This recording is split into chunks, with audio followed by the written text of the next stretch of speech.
Hi, this is Eva for Once Upon a Timeline. Welcome to Midnight Mandela.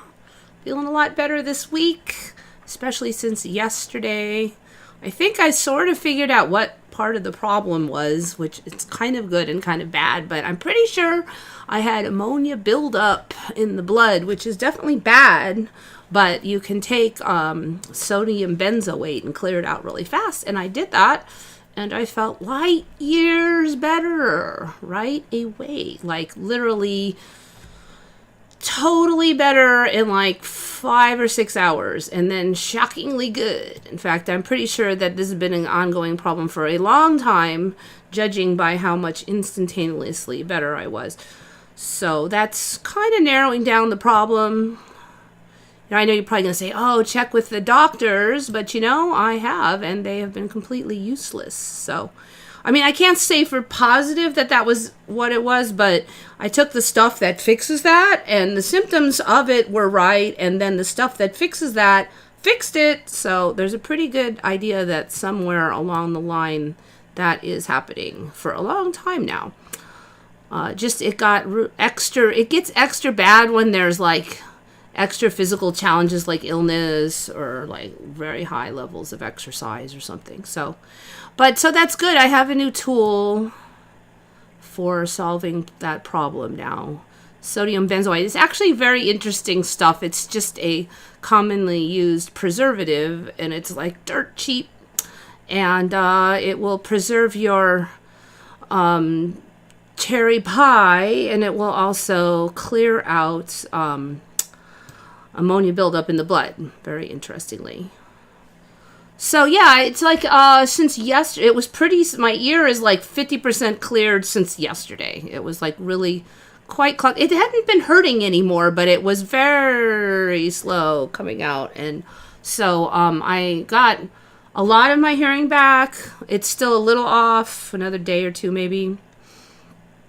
Again, it's just in the eustachian tube. It's not in any of the canals that are used for breathing. So my breathing is totally clear. My lungs are clear. It was just in that part behind the eardrum. It's still kind of there, but ever since I took that sodium benzoate, now I'm looking back and I'm going, this might be a lot of why I had very strong cravings for soda, because soda has sodium benzoate in it.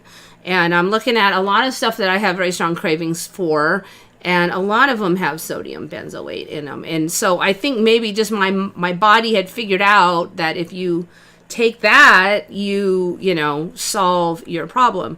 So it's kind of an interesting thing considering how bioactive it can be. So, usually you'd be like, artificial preservatives and stuff. What garbage! But in this case, it is actually a known treatment for ammonia buildup. So now I can just take the benzoate without like the whole rest of the soda and just get the part that I need. It also causes, ammonia buildup also causes sugar cravings because your body needs that sugar, and I don't really understand it all, but it helps counteract the ammonia. I was disappointed that it wasn't Wednesday night. It blows me away that I know. I do feel like it was just like 5 minutes ago. Chlorophyll has 2 L's. Chlorophyll. I saw somebody was getting steak tacos. Now I'm kind of jealous.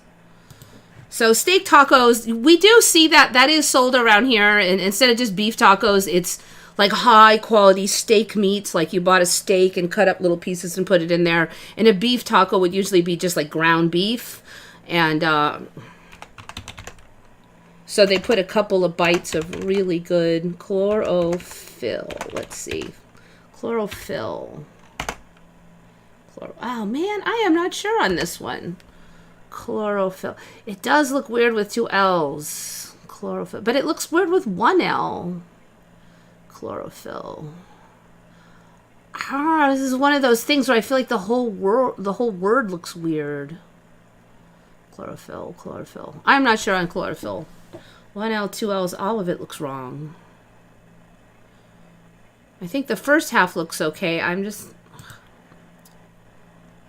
Live chat coming up. How did I figure out about the ammonia buildup?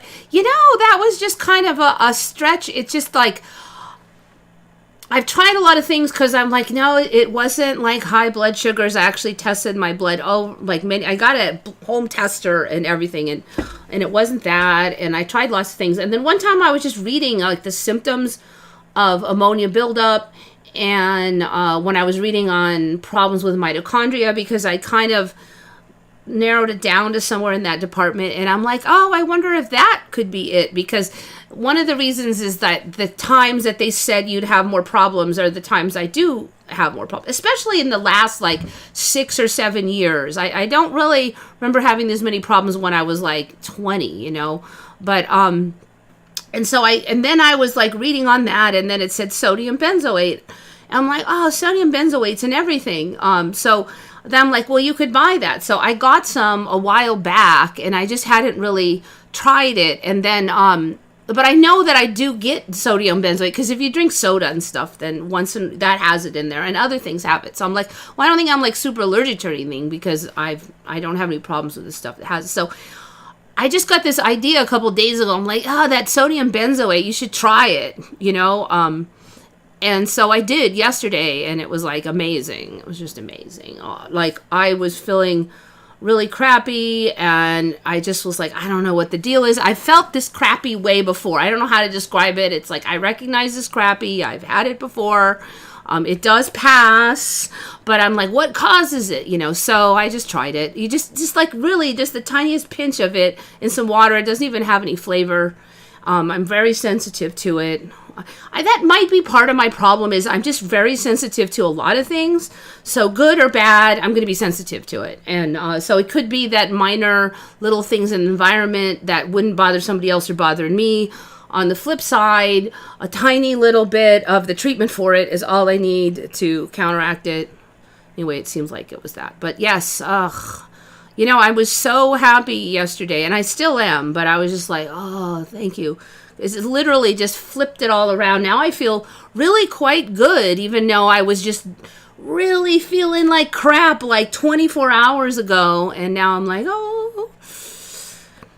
let's see. Okay, what's we up to? Yeah, so anyway, steak tacos. Some place down here open that has really good fresh steak tacos. And then they have birria ramen, and I was like, what in the hell is birria ramen? Never heard of it in my life. Look it up. I was asking him, like, you know, is this some kind, I'm thinking maybe some weird little part of Mexico, or maybe it's like from Panama or something. And then he just kind of was like, you know, like, I don't know. You ever have the feeling like you ask and they think you're stupid and they don't want to say you're stupid? Well, that was kind of the feeling I got.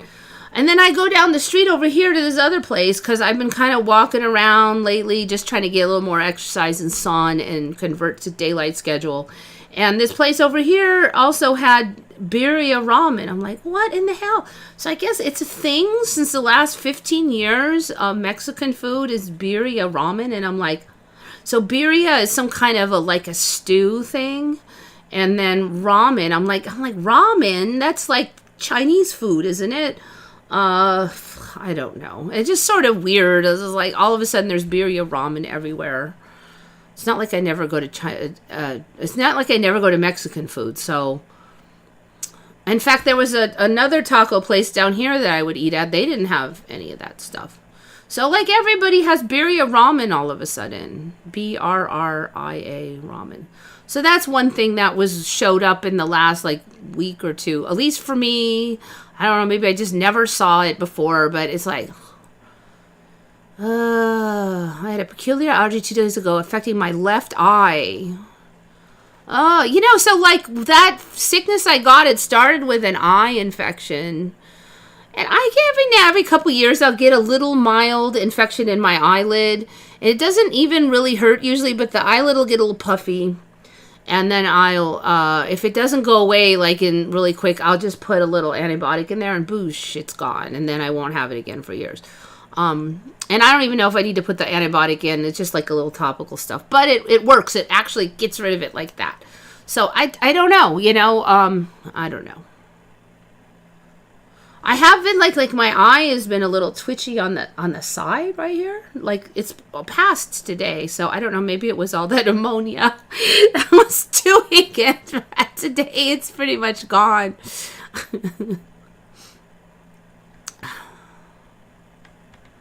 So yeah, oh, talking about aliens. I have seen some weird stuff in the sky that I don't think can be explained by NASA unless they have way better tech than they're letting on. Like some kind of ship the size of a mountain or something was behind the mountain. I mean, it was as big as a mountain. I don't even know how I could have seen what I saw because it's impossible. You can't see a ship the size of a mountain disappearing behind the mountain. And that's why I know it was the size of a mountain, because it disappeared behind the mountain. It was as tall as the mountain. So, I mean, it wasn't the tallest mountain in the world, but that was a ridiculous size. It's impossible. I don't know how I saw it. I was out walking the dog. I mean, like, you ever look at something and it's kind of like the Mandela, but this is before I knew about the Mandela. And I'm like looking at it and going, I am seeing it, but that's impossible. But I'm seeing it, but that's impossible. And that was kind of like the whole event was me saying that. But there it is, but it's impossible.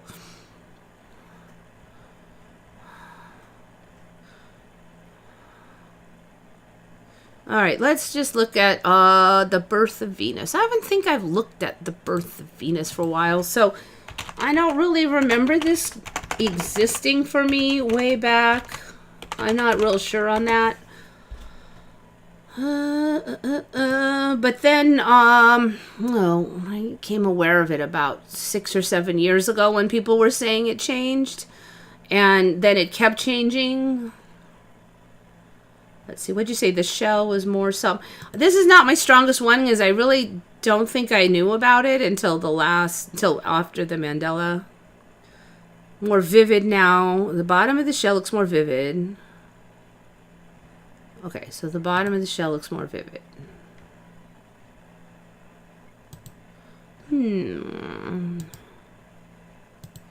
I think it does look different from last time I looked at it. So,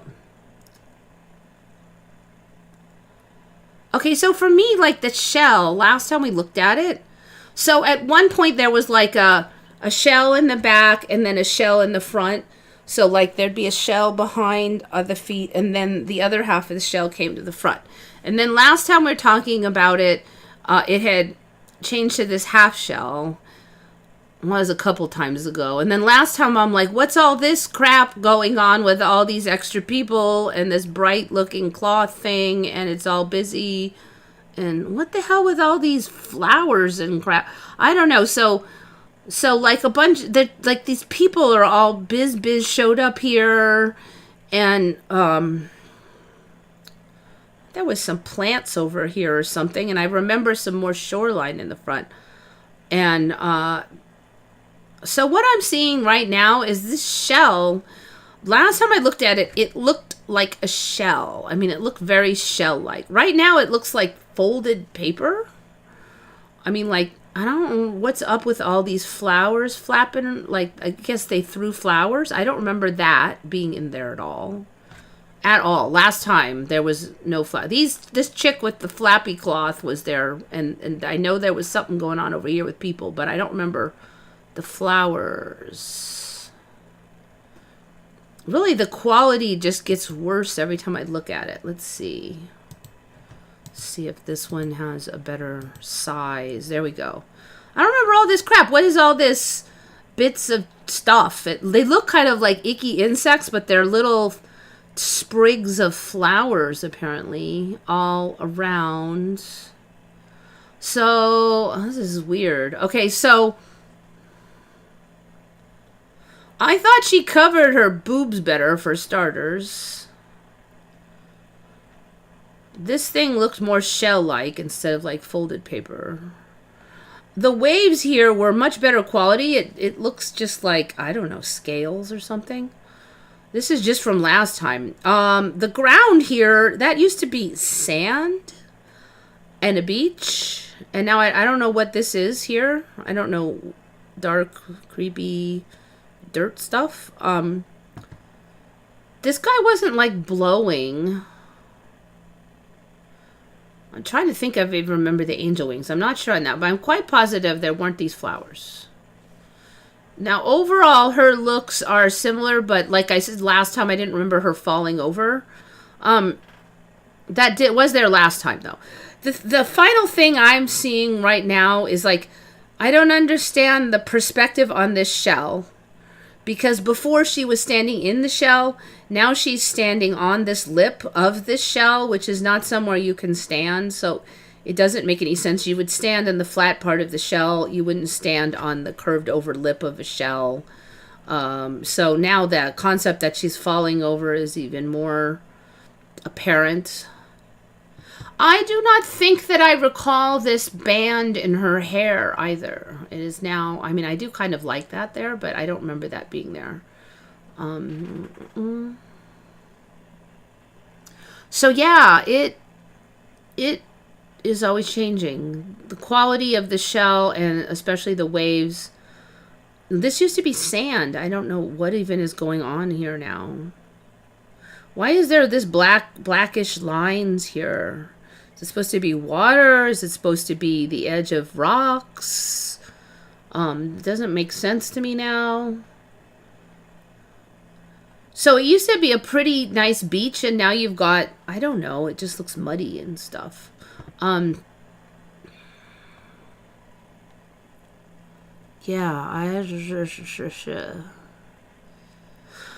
quality has definitely dropped. Other than maybe her hair drawing is nice. Yeah, it trips me out. It does. I don't think she had a garland of leaves either. I think she just had clothing, this one. Yeah, it's crazy. So she's basically the same and all this stuff changed. So when people look at it, they probably just remember her. All the edges have changed so drastically.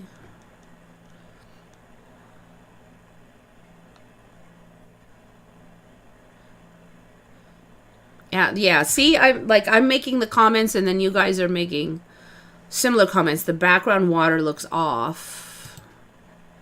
I don't know what is this. I mean, because it doesn't look like waves or anything. It looks. I don't know what the hell even is this like. The quality is bad on this waves. So like here you have the reeds coming up, but then you have the white scratchy lines for the waves cutting off the reeds. The reeds should be in front so that they should cut, they should be in front of the waves. And I'm like, what's going on here? So this is like a very poor quality rendition of waves. This person now, their art is not nearly as good as before. No belly button ring. I don't remember a belly button ring, personally.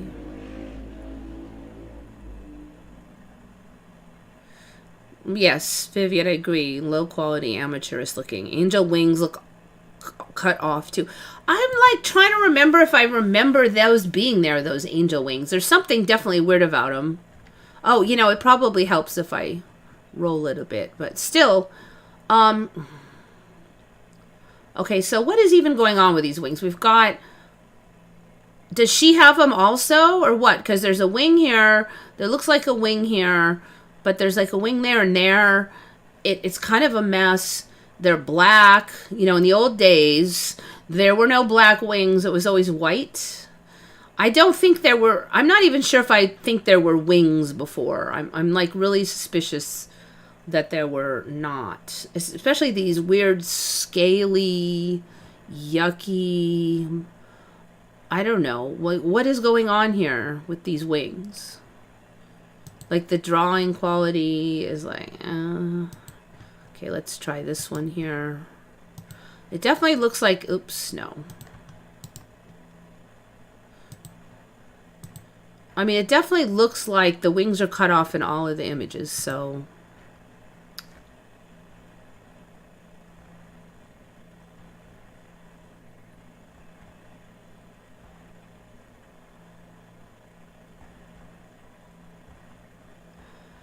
yeah, I don't know. A lot of the images now have black wings. I don't remember that being the case ever. The first time I saw one, I'm like, what?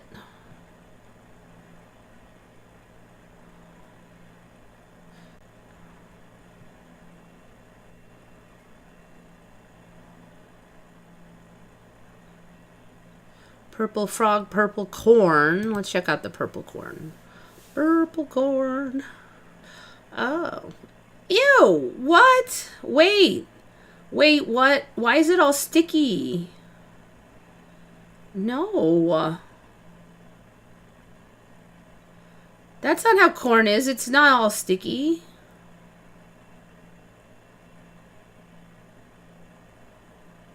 All right, so the colored corn has been around for a while for me. It was Indian corn, they would call it. But they were used to be like really tiny. You couldn't eat them, like maybe like they could be used for animal feed. But at some point they got big like this. You could eat them. But they've always been around. I would think, oh, they, you know. But I don't think they're super tasty still. But the thing that gets me is this image here where they're... Why is it all sticky? See, because it's like... It looks like corn, but it's acting like a fruit. You know, it's like all soft. I mean, like, is that a fake corn or a real corn?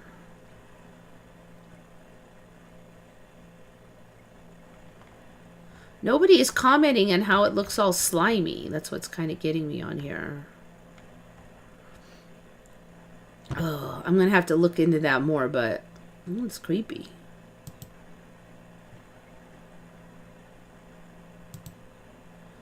I think we've had purple frog on before. I think the water used to be more blue, like natural water, and there was foam on the sand. The shell was facing forwards and was smaller. It just looked like a nice beach scene before. Now it's kind of creepy. Like, if you think about it, you're like, you want to go on the nice beach on a nice shell. But now it's like mud. Like, it looks like mud or something. It does not look like, oh, goody, I want to, like, step on there with my feet. Ah, Angels is related to Mona Lisa. But which Mona Lisa are you related to? The smiley one, the half smile, or the frowny one?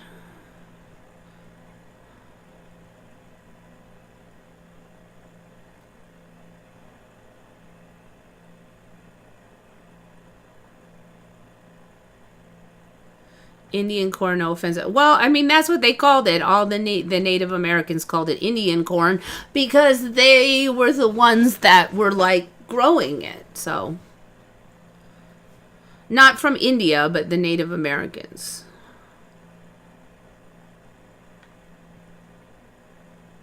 I thought that witching... See, for me, witching hour was always midnight. And now it's 3 a.m.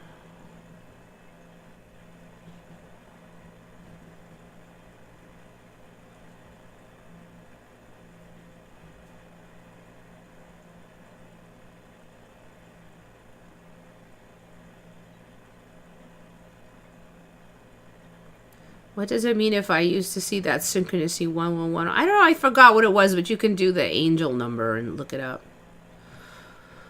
Okay, so last week I had this thing on as the thumbnail, but I forgot to say what it was. So it's a bryozoan. Have you ever heard of those? So they're freshwater, I guess, apparently, and saltwater. But the fact that they're freshwater creeps me out so there's these giant, gross looking blob monster things, and basically they're like another one of those group, like kind of like coral. They're cells that like decide to work together, and they're sort of a entity but sort of separate things too, and they're called bryozoans. So they make these giant puffy blob things. Here's another one. There's another one. They can be pretty big. That's kind of trips me out. It was, look at that. I mean, if that was in there, you'd be like, oh, invasion of the body snatchers. It's the pod people. So I guess they're not uncommon at all, these bryozoans, in all kinds of different lakes and stuff. They'll just be stuck onto plants, or apparently they kind of just like bud out. Let me just go to Google because there's more images on there. Bryozoans. So you can see they're pretty large. They can be quite large. They look like slimy brains. Of course, there's a whole bunch of them in the fossil record now. Always has been. These are like really common. I mean, these look like they're quite large. They're like pod people. It's just, ugh.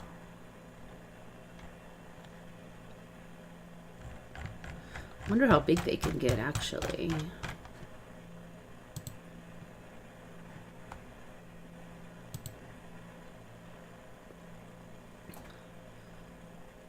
Oh, commonly called moss animals. I'm like, they don't even look like moss. Have you ever heard of moss? Now, I have heard of those like mosses that come together and sort of act like a team, but they look like blobs of moss. These do not look at all like blobs of moss, yet somehow they're called moss animals. Are they going to start to look like moss eventually?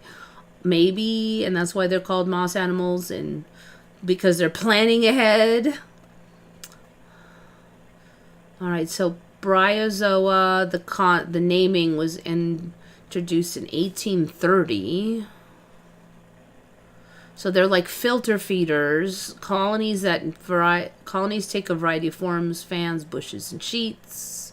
Single animals called zooids live throughout the colony and are not fully independent.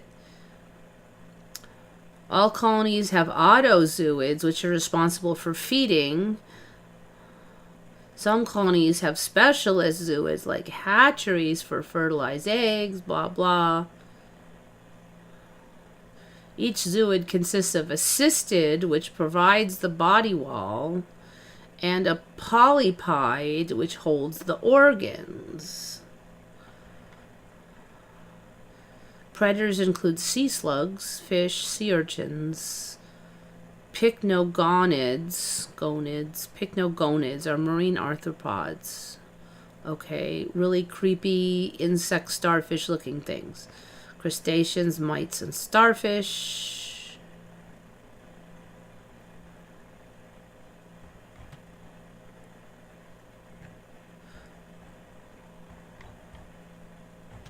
Alright, it doesn't really give size, which is interesting. I'm kind of wondering if there's any limit to the size of these things. It doesn't really sound like there would be. Yeah, they don't really go into that, do they? All right, so that's from last week. And we have a whole bunch from Jackie McCarran. Thank you. So I finally caught up, since I felt good. I caught up with a bunch of stuff yesterday and today that I was way behind on. And one of them was going through my comments and checking them out. Brains don't even look like brains. I know. My French ancestor married a Heron slave woman, except now she's Algonquin. I don't.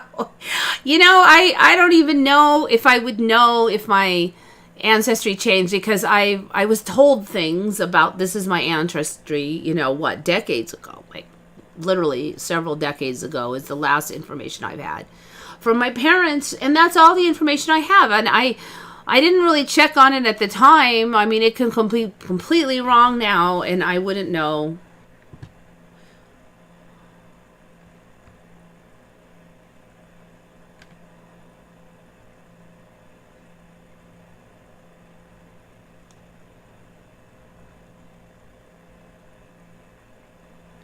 Yeah, I don't think you're going to forget, like, Heron and Algonquin are not, like, similar sounding words at all.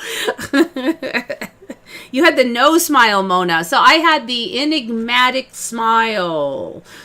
So, like, she look like she smiled, but then she didn't look like she smiled. I don't even know how to describe it. It was the enigmatic. That's what she always called it. They called it the enigmatic smile. I don't know if that's still there. Is enigmatic smile still there? Let's see. Mona Lisa smile. So it kind of switched over to like a regular looking smile, like a smirk. And before it was weird because you look from one direction and think it was a smile, and then another direction it wasn't, and that's why they would call it enigmatic. I didn't really question it until it magically changed. All right, the Mona Lisa smile. See, they're not using that word anymore. Enigmatic.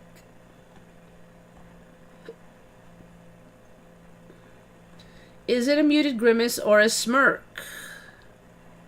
Or simply the smile of Leonardo's mother? The smile of his mother. Where does that even come from? You see a weird smile and you go, maybe it was his mother's smile. We haven't really looked at the Mona Lisa in a long time.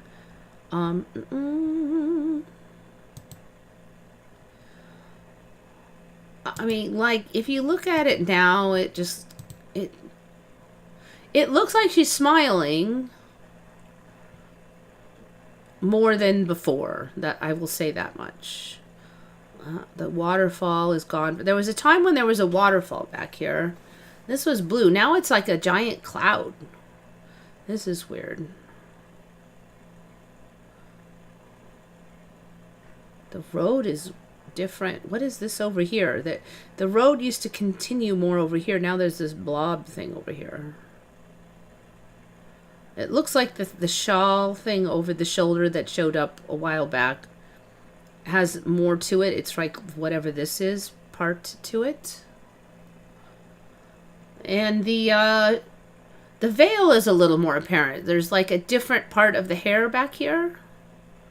So it used to be you could see the veil right here, but hardly see it anywhere else. I don't think I really remember this prominent part thing here, too. The part looks weird. So that's since last time. There's something pointy here. What's up with the giant cloud thingies here? Let's see if there's any more images of it. The chair arm showed up a while back. But since last time, I don't remember that being all white back there.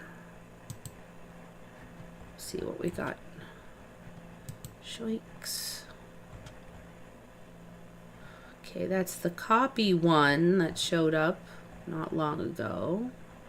Why is this so hard to find? Let's see, just do Mona Lisa. That used to be the thing. They'd always say the enigmatic smile. I don't see it anywhere now. If I type it in, maybe I can find it, but...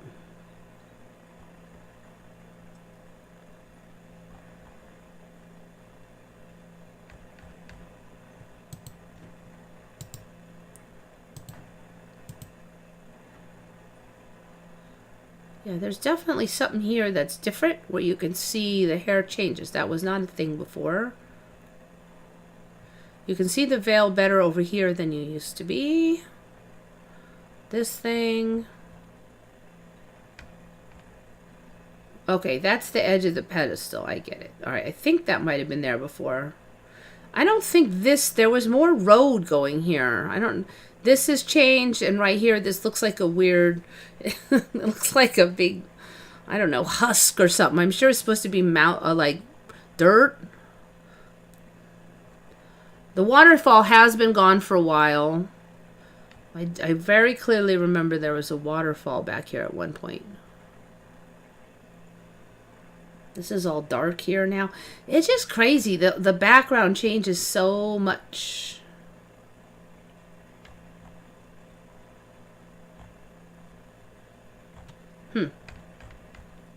Looks like it's in worse shape, too. Looks all cracked up and stuff. Oh, it's all, like, yellowed. It's kind of gone downhill. Okay, so probably everything's changed since last time.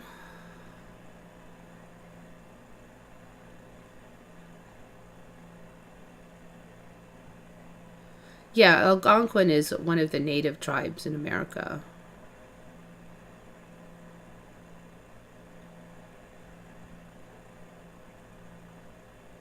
One of the ones I remember existing. There's a lot now. I'm like, wait, were those always here?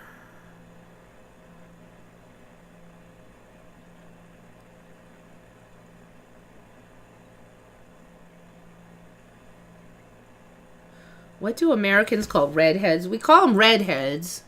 Gingers is also a popular one.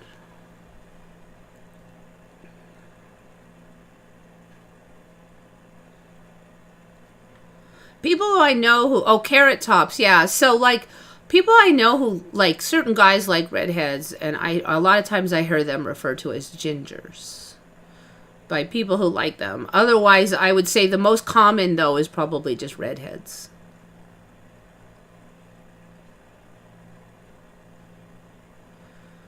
So, like, natural redheads tend to be more kind of orangey colored, and less, like, coppery colored. So, I think that kind of also sets it aside. I mean, a lot of us dye our hair and then, who knows what color it'll be, but.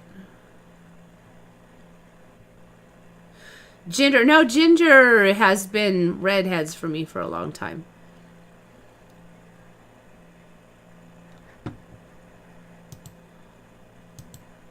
Okay, so now we have a whole bunch that Jackie found. So good find, Jackie McCarran. Since I caught up with all the comments, I picked out some of my favorites. So this one, I kind of laugh because it's just classic. Newly discovered Australian beetle, almost mistaken for bird poo. So, ew, this is gross looking. What is this giant appendage in the front? And it's all hairy.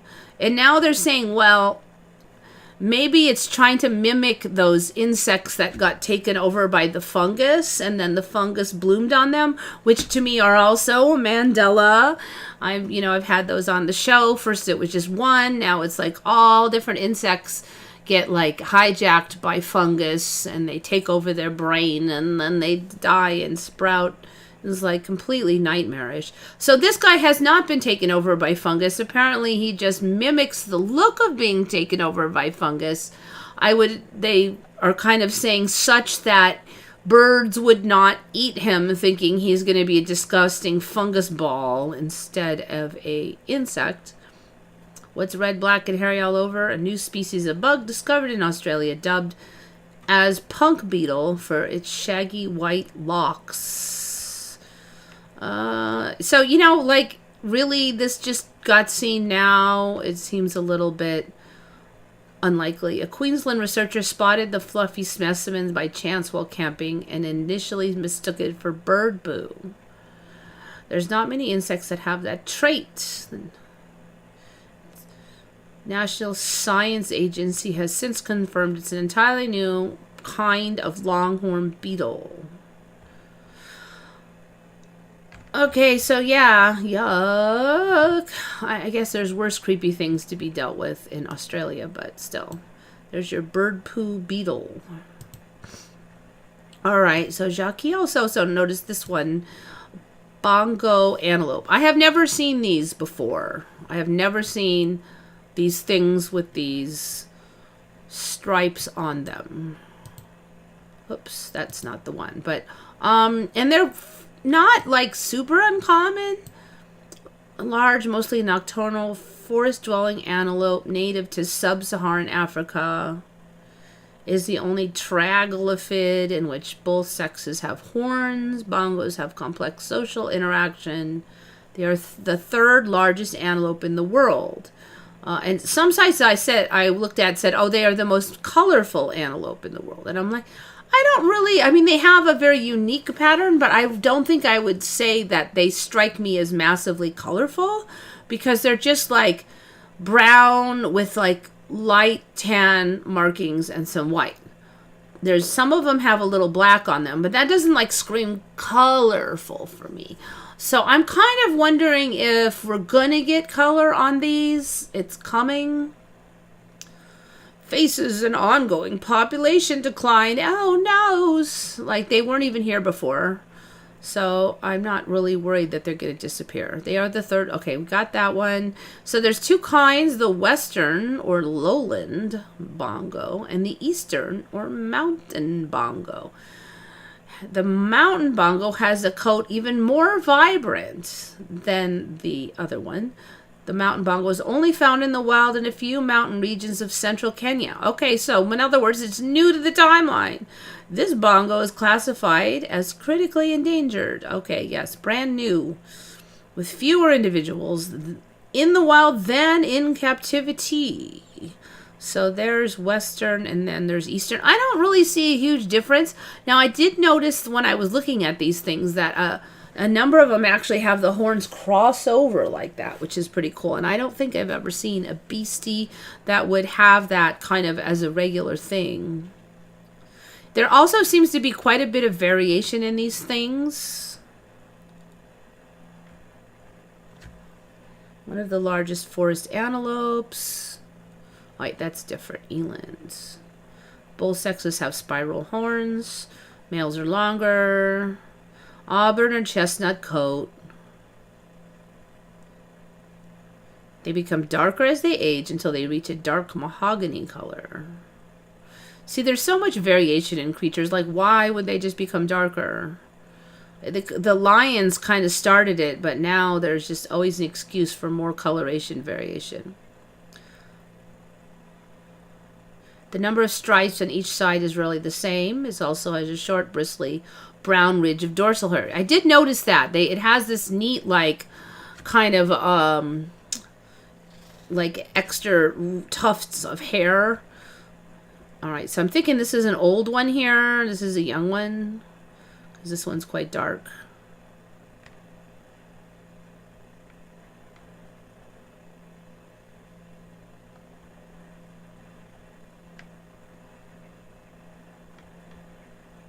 You can see that one has really long horns there.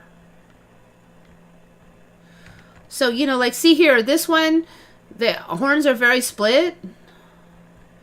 Then this one, they're very close, and I even find some where they cross over.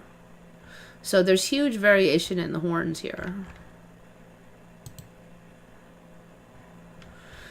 I totally do not remember these things being a thing.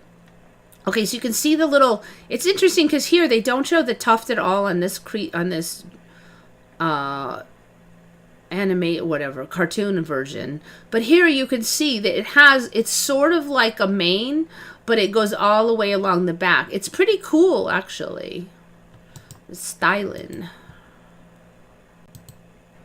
So, yes, they all have this, like, weird tuft. And you can see there's quite a bit of variation in the leg patterns, too.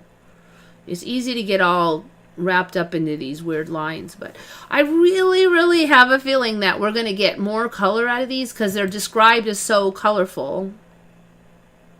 Now this is interesting because this one is a totally different look.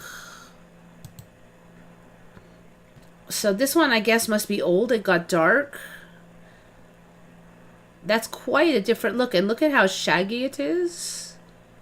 So it turns into a whole different looking creature when it gets old, apparently. I mean, like, I really want to say, are you sure that's a bongo and not some other beast? So these guys here, look, they don't have all that shaggy hair. And then this guy is turned into like a super shag, man. And then there's only one image of this one. It really kind of feels like we should have a lot more images of these things, too. I mean, there should be more than one image of a dark gray one, if that's a thing.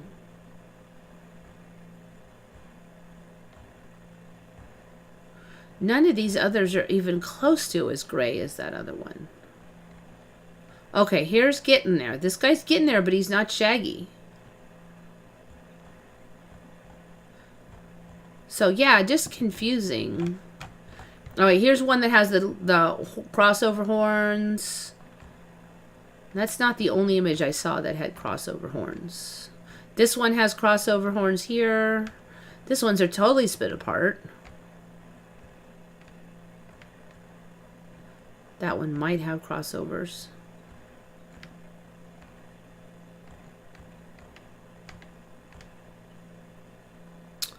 Yeah, crazy. This one I think also has crossovers. Just looking at it. So I think that really is a legit one. He's got like a line over the between the eyes like this one does. The horns look about right. The leg color right there is the same. And it does have those lines, but they're quite muted. This one's really kind of getting to me here. You can see the lines, but they're very muted. So that is a bongo. Now, and then there's, some of them have these two dots on the cheeks and some don't. So strange, strange, strange. I'm calling Mandanimal on that one. Good find, Jackie. Okay, so now this one, the reason I'm covering this one is a while back I had pom-pom crab on, and the story then was like these regular crabs would grab sea anemones and use them to like fend off and protect themselves, right? Now, one got the impression that they wouldn't like hold them all the time. But now the story is they do, like I guess they just shepherd these things forever. I mean, like you have two claws and I guess your job is to just hold anemones with them. And they said if one anemone dies, then somehow they like rip the other one in half. They somehow like, but don't kill it. And then the like a piece of this one, and then they held it in their hand, and then that other one will like survive and grow. So they basically yank an end off the other. And it doesn't describe how they do that, but supposedly they do. So that was pom-pom crab when I looked it up last time. And that one with the anemones, like I said, now it's kind of grown so that they carry them all the time and they shepherd them and they rip them in half and stuff. But then now there's another pom-pom crab, and this one is freshwater, and it actually just has pom-poms. So I kind of feel like this one kind of spawned out of the concept of the other one. Is first this one's hold anemones, now you just have effing pom-poms on your paws all the time.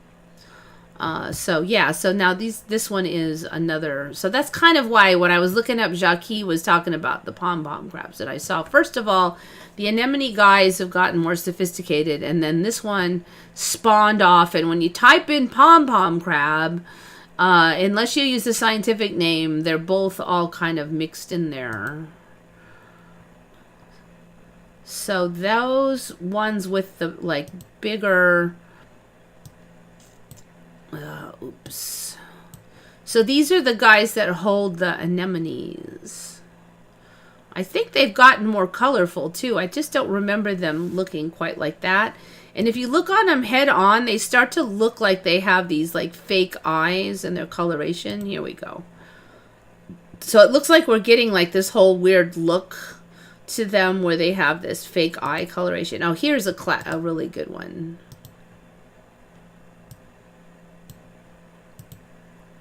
Oops. So you can kind of see how the coloration of the front of them makes the eyes look huge. So that's pom-pom anemone crab versus just pom-pom crab. So another example of the Mandela kind of sneaking along, spawning and altering things over time. All right, I think that's all I have out of that batch. Now I go into this batch.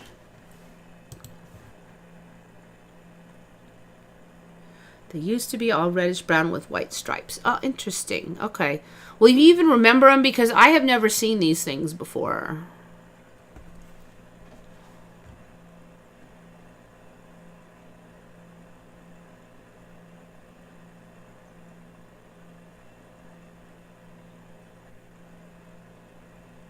Niger and Ethiopia are in different places. Oh, Africa, you cannot decide how you want to be. Let's see.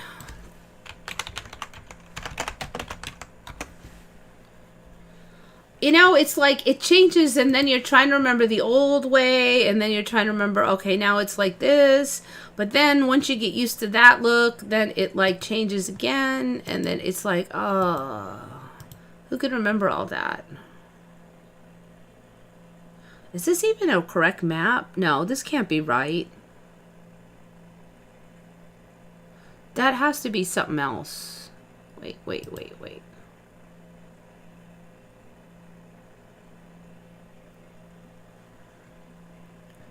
Okay, is that what it looks like now? Oh my god. Like, it really has changed. That's accurate. Oh my god. Alright, I'm confused. Okay. Okay, that is accurate. Oh my god. You're right. Oh my gosh. Niger is huge. Libya is huge. Chad is huge. Egypt is tiny. Oh my god. Oh my, I don't even like recognize. Mali has got a weird shape. I don't even recognize half of this. Egypt so tiny now. I give up. I thought South Africa was bigger too. Madagascar is huge. I haven't really looked at Africa in a while, and I have to say that is confusing. I thought this was like a video game or something. It looks so wrong. You guys have those scary sinks that take your hands. You know, Jackie, I understand your feeling. I have always thought that the garbage disposals in America are creepy. That you have this chewing thing like that in your sink. And I did kind of have the creeps ever since I was a kid that we have that. Like, basically, it only goes on if you flick the button, but I was always like, it's kind of a nightmare material. I agree. Now, for a long time, I didn't have those. You know, like a lot. You have to put that in a lot. You know, not every sink has it, but.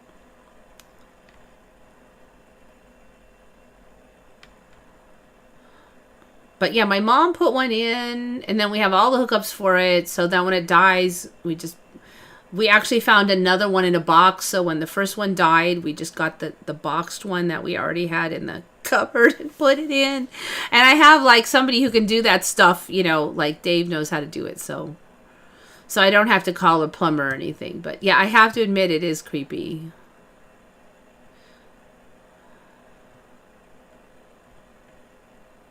Niger was smaller in the center. Ethiopia was south and smaller. I don't even recognize this mess. It's crazy. Mali is so weird with that shape. Man, I should look at it more often. Yeah, see, Egypt tiny. What happened to Egypt? Maybe that's why they don't have any more sand around the pyramids anymore. They've lost all their extra sand.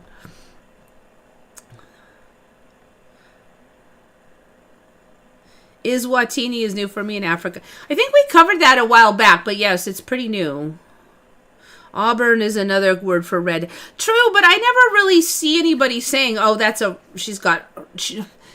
okay, I've heard people say she's got auburn hair, but I've never heard of it as like a noun, like she's an auburn head or something. I've never heard it like that. So usually it's kind of like when you're buying hair dye or something. Garbage disposers are always broken. Half the time you can unjam them with the broom handle. There's actually a little thing on the bottom where you can like turn it, and that will usually unjam them. Oh yeah, pumpkin. Pumpkin is sometimes they'll call them pumpkin head. More like informal. We've become like the cat hangout space lately at our house because we had this one cat. And he'll be nice to other cats if they're nice to him. Like if they come in all nice and they don't fight, then he's like, okay, you can come in. If they fight, then he'll fight and he will win because he is a big kitty and he's a big outdoor strong kitty and he's just very athletic. So if they come in nice, then we got a tenant that lives in the back bedroom now who brought his kitty. And his kitty is kind of crabbed about sharing, but his kitty doesn't actually fight. So my cat has just like accepted it as acceptable. Like, she hisses a lot, but he's like, yeah, whatever. She's not going to do anything. So then we have 2. And then lately, like 2 more that I don't think are related have been coming. And one was a big pumpkin cat. And it looks like a giant stuffed animal. And he hangs out like a big loaf. And he gets along with the other 2. And then some scrappy little one has gotten his butt kicked multiple times by ours. And I think he's given up fighting. So now he's allowed in because he stopped fighting. What the heck is Malawi? Malawi. Is that a... it does... I think it's been there a while. Malawi. Officially the Republic of Malawi. Formerly known as Nyasa Land. Is a landlocked country, Malawi. How long has that even been there? I know I've heard it before, but you're right. Going back, I don't really remember it being there. Let me make sure it's not like brand new or something.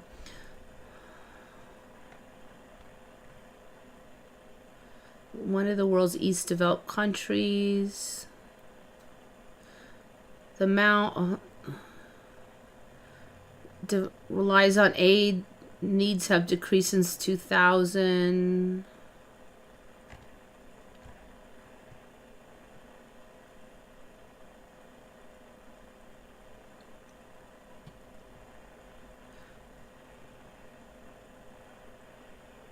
Became a protectorate in 1963. 64, the protectorate was ended. Nyasa land became independent country and was renamed Malawi in 64. So it was Malawi since 64. So I should have known about it. Malawi. You're right. I don't really remember that.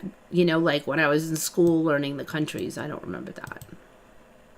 Malawi.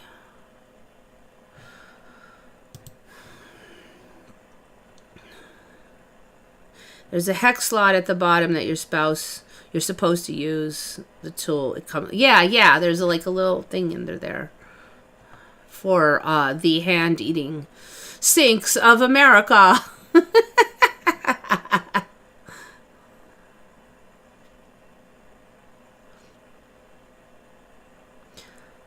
Yeah, ours actually have been pretty good. We're careful about what we put down there. So I didn't used to. First of all we have a septic system, so it's recommended that you don't put a lot of garbage down a septic system. I didn't used to have a garbage disposal, so I'm used to like scooping stuff and not putting it down the garbage disposal. So I'm pretty careful. So we don't have a lot of troubles.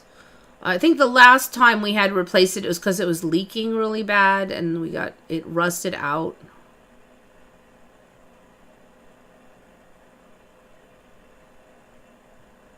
Redheads are fiery. That is the story. The ever-changing morph world. I know. I know.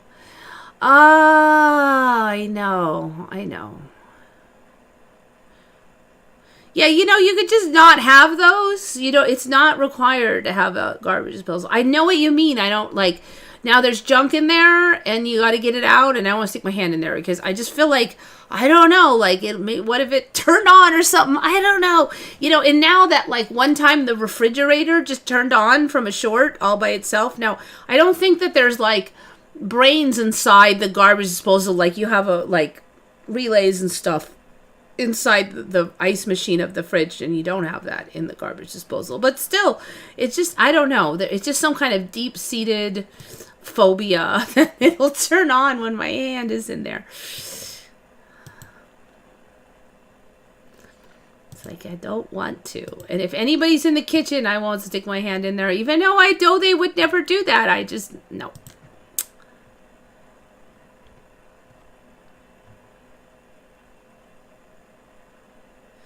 So, like, you just have to, if you just run water and then turn it on, that pretty much cleans out all the yuck. Every now and then we'll just like run out like lemon through there or something. You don't really have to do too much because you just turn it on regularly.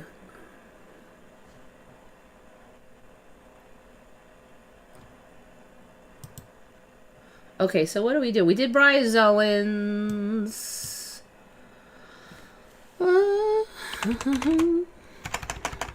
Let's see. 3D. That was just something I was noticing the other day about the human skeleton. And I think this has been a thing for a while, but I realized that the hip bones for me used to be,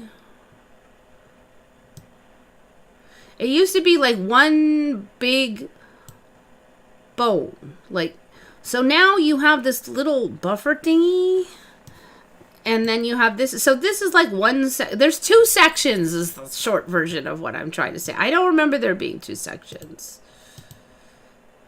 Zoom out a bit. Can I zoom out a bit? Here.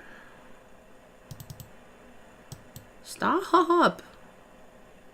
This one's kind of irritating. Let's see if I can just zoom a little bit. Stop. You can't really. All right, but anyway, so there's this split thing here, and then somehow I don't remember this being so irritating.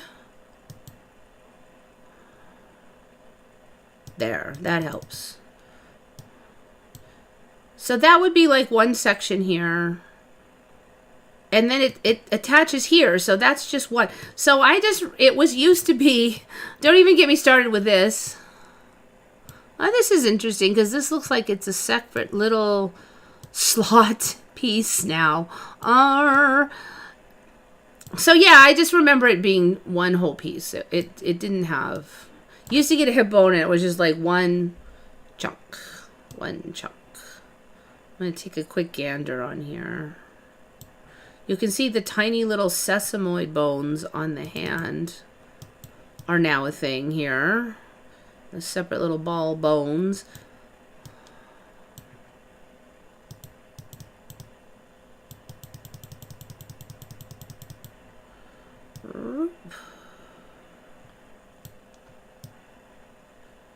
I mean, don't even get me started on that thing, but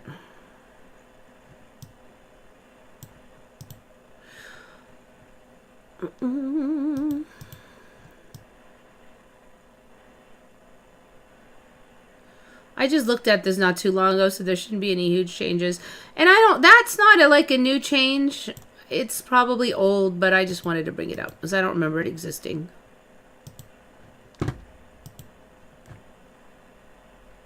Reunion Island. Yeah, there's all these new islands. It's ridiculous.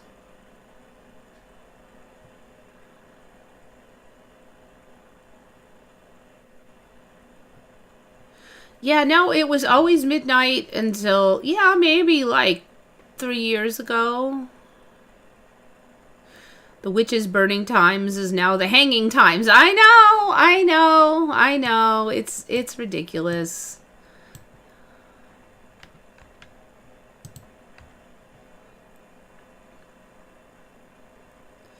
That side part next to Africa. Yeah, that's, what was that freaking thing? That was, that big fat island. It used to be super tiny, that island. It's huge now. Thailand. I think I covered, I don't remember that tail peninsula. Everything's growing a tail peninsula. Like Alaska's growing a tail peninsula.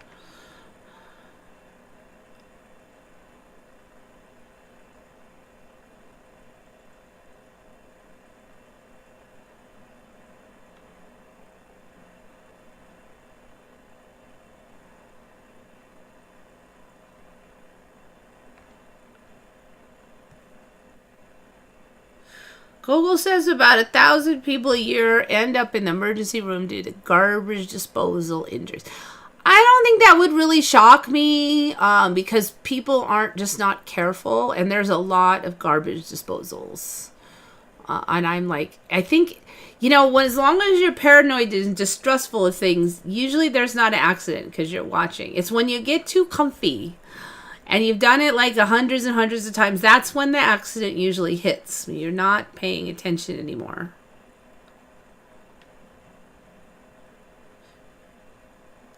The one exception I'd be is, like, say it's a somewhat dangerous situation and someone, like, panics.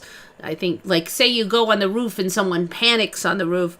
That would be the one time I'd say maybe they will fall off the first time.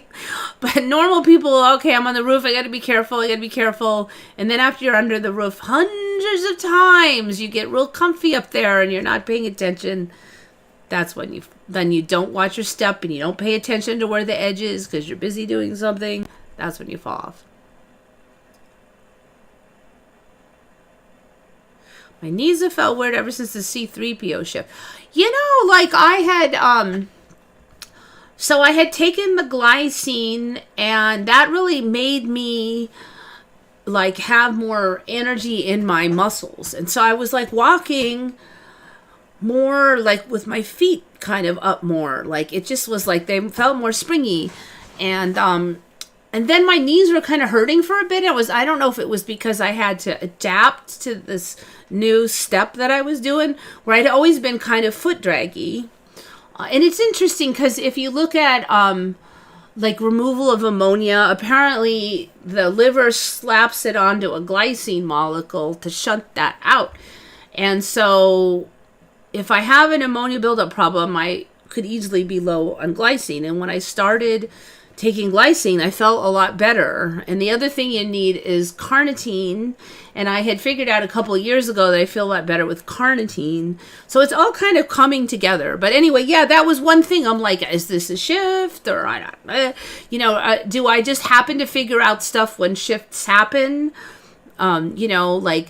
Like this last one, I just suddenly get the idea, hey, maybe it's this ammonia thing. Maybe you should try such and such, where do ideas come from? Is it just random that I thought of it then or not? So those are the kind of things I'm always wondering about.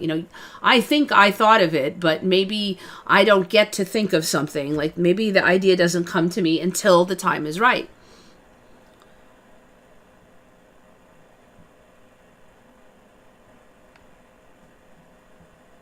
Don't get me wrong, garbage disposals are great for horror movies. I do not like horror movies.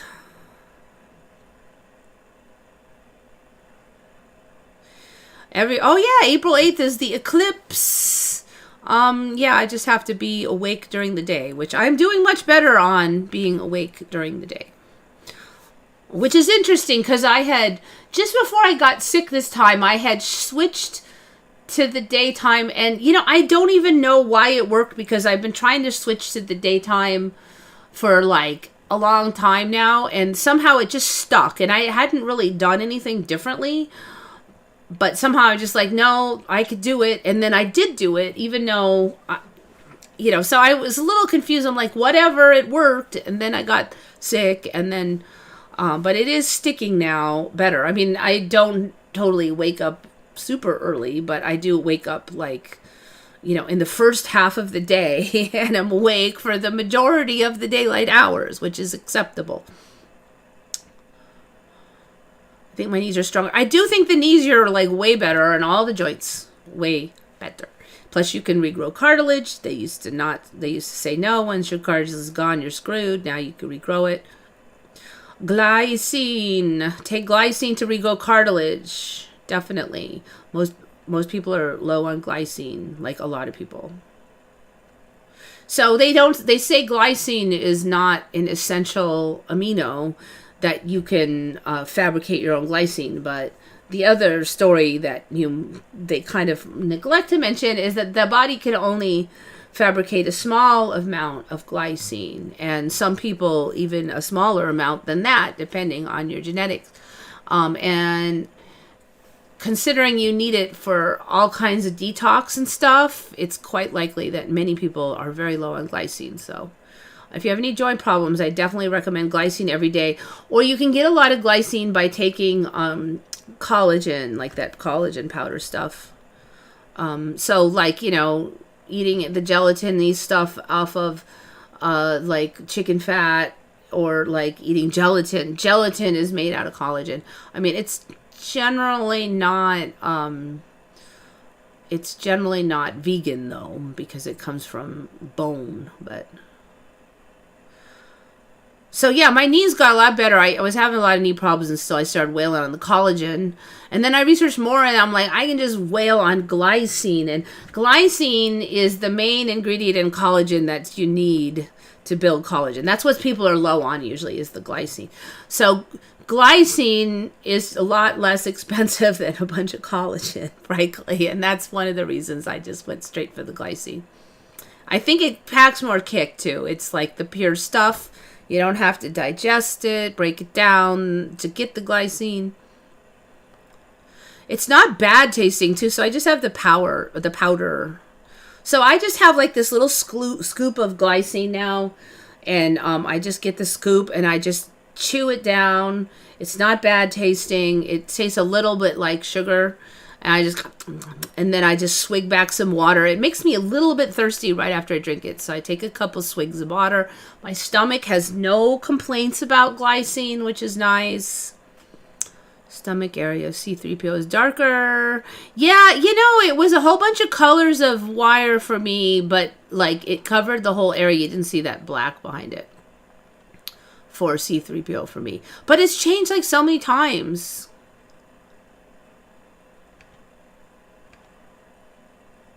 We had a lunar eclipse this week. It had a very weird effect on my husband. It was the first time he felt the effects. Oh, interesting. I wonder what effects he felt. So I didn't even know he had a lunar eclipse. So we used to have a lunar eclipse every month for me because that was the new moon, but the whole layout is different now. They didn't call it an eclipse. They called it the new moon. And it was the shadow of the earth over the moon was the new moon, but so yeah, I don't know. So it's just been, I don't know, crazy time. Nobody's like on my chit chat groups. Nobody's showing up. I don't know what happened. Everybody's gotten antisocial. Everybody's been missing in action. I went to the grocery store. Nobody's there. And it was 6 p.m. this time. It wasn't late at night. So I'm like, okay, I'm coming in normal hours. Like people should be getting ready for dinner. And usually a bunch of people run in and buy food before dinner. And people usually eat late, so 5, 6 o'clock usually. There was hardly anybody in there. One of the other ones is already closed. Where did all the people go? I mean, this is worse than when there was the lockdowns. There's fewer people. I swear there's fewer people in the grocery store than during the lockdowns. And the restaurants aren't that busy either.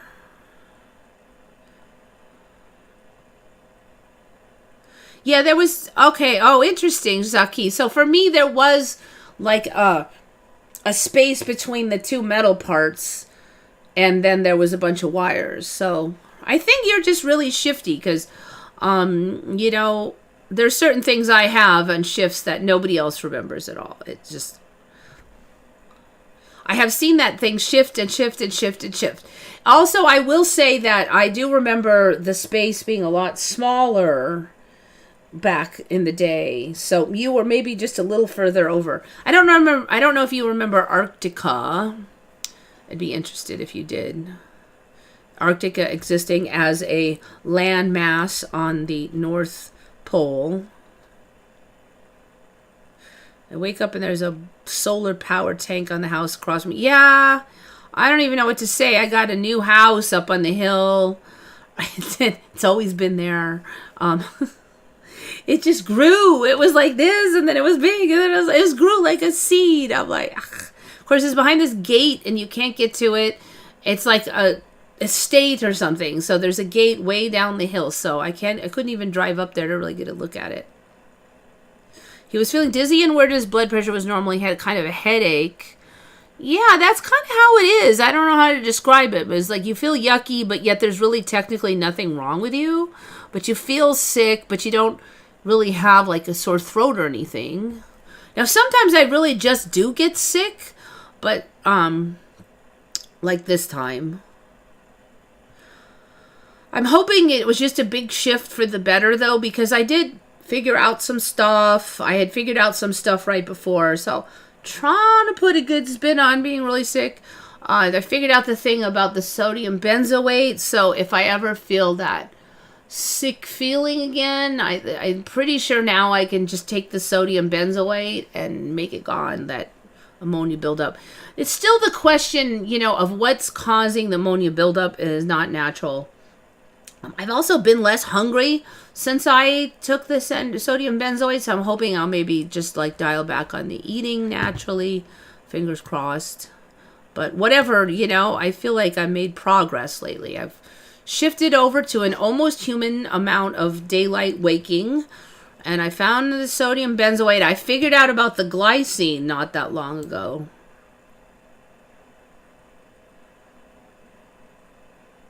Oh, Shucky does not remember Arctica. So, like, I would say people who might not have been around for Arctica would be people who are like 25 or younger.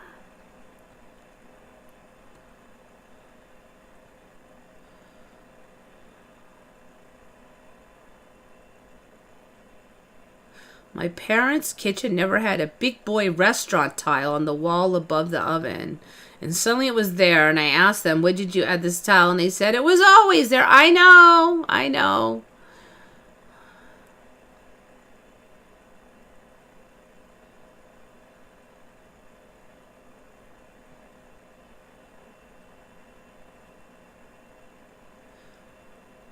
In any and all eclipse scenarios, the place that is viewing the eclipse will always be in the middle of the other two. The other two what's?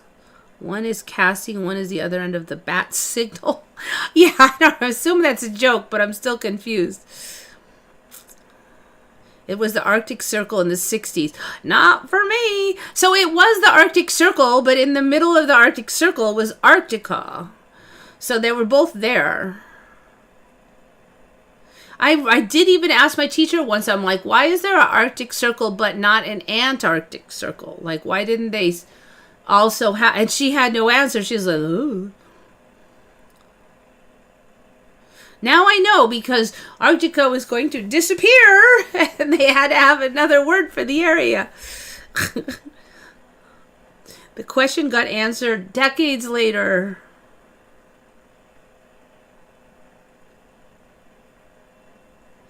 Being a nerd in school wasn't cool. You know, I grew up in the Bay Area, and it wasn't bad. Like, it was one of the best school districts in the nation. It was much more favored to be good in school. Now, ideally you would be like good in school, but not be a nerd. Like, you would, you know, still have the popular. So like the most popular people, actually most of them were pretty good in school. There were some exceptions, but so they would dress popular and they'd talk all Valley Girl, like, oh my God. But they actually did do good in school, and that was also favored. I think it's just for our region that it was Silicon Valley and a little bit different attitude across the board. So if you acted socially inept, that was not popular, but just being smart alone was fairly popular. Everything that was called conspiracy theory is proven to be right. It's very interesting. Yes, or at least there's strong evidence for it. And that is another reason why I suspect that we actually do maybe create it with our attention. So like, I'm pretty sure chemtrails are going to be very validated soon, because they're now so accepted. Like, even so-called normies that don't believe in the other stuff, a surprising number of them are like, oh, it's the chemtrails. So that one has gotten really a thing.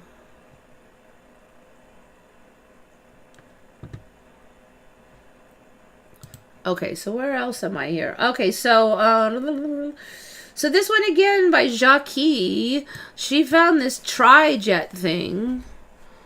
And I'm trying to think. I don't think I remember way back. And maybe it's been there for like a year or so.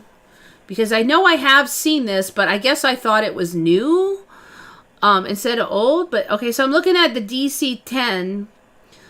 This is a DC-10, which is the ones we grew up with, right? That was 1971 to the last flight of the DC-10 was 2014.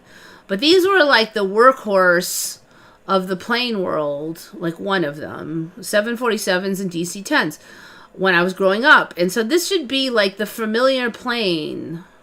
So of course you see that the engines here look weird on the wing. To me, the wings are too darn dinky. They used to be way bigger than this. It looks like literally like a little jet engine to me. That the wings are too tiny. But this is not how I remember DC-10s. I'm sorry, I don't remember any planes really looking like this. And the main reason is because I don't remember there being a big jet engine in this top fin. So you'd have like, I think there was two along, one here and one here. I don't remember there being four, but there was one and one. That was it. And these wings were way bigger, and these were under the wing, and that was it. There was just the two. Now there's always been this third one on the DC-10 here, and there's this thing called tri-jet. I'm like, I've never seen this plane before, but it's a DC-10. Like, what? I have to say also, even these old planes have way more wheels. It used to just have like one wheel on each side, and I know that sounds stupid, because what if that one popped or something, or fell off, you got no backup wheels. When I always used to think about that when I was a kid, I'm like, man, all of that on one, there's two stinky wheels, one on each side. And I was like, oh, that's like the weak spot if those wheels fall off, and I think I was a little bit like of a nervous Nelly when I was a kid, and that was the one of the things I used to always think about when the wheels came out is like, oh, there's not enough of them. And then I saw there was two, at some point I started noticing it was two. I'm like, they must have agreed with me and started adding more wheels on there, because just the one per side is stupid. And yet now, everywhere I look, there's always been more than one. Maybe the universe heard my paranoia. I don't know. I had just assumed that they got smart recently, but now I'm looking at these old planes. I'm like, the hell? I mean, I'm just looking at these and they just look wrong. So it's called tri-jet, of which the DC-10 is one of them.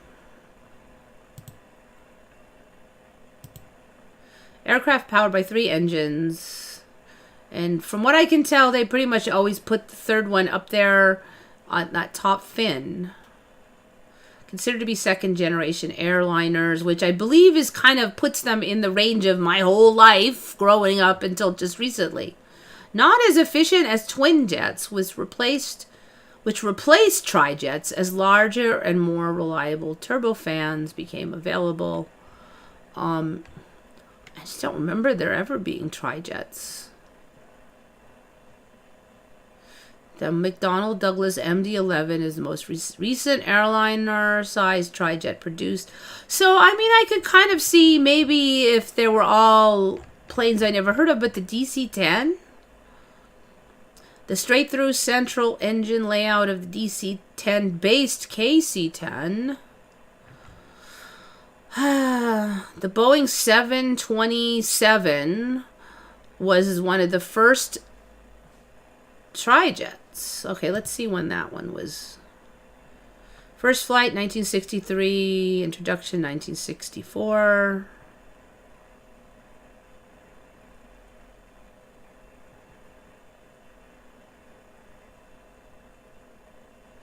Last commercial passenger flight was 2019.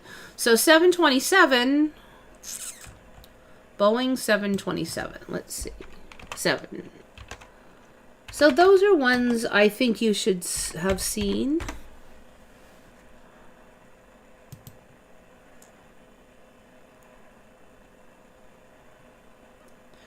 Yeah, I don't know. It looks so weird having that piece up there. That one is equally strange. So I don't know. I don't know. This, you know, the DC-10 looks really weird because it's huge.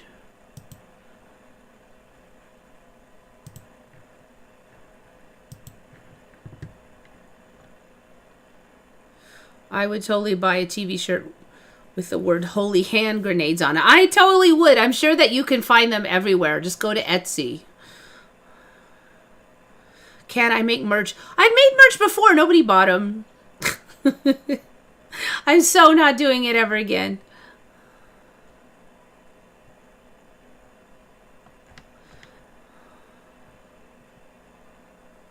I think you have to have like millions of viewers in order to be merch to be worth it.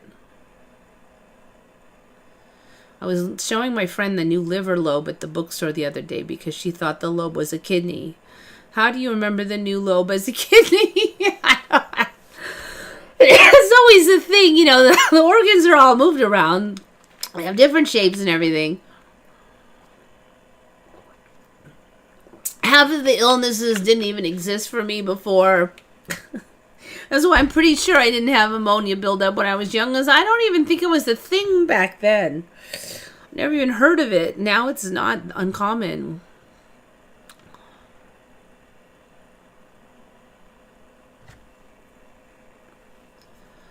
Yeah, when did they have an engine on the...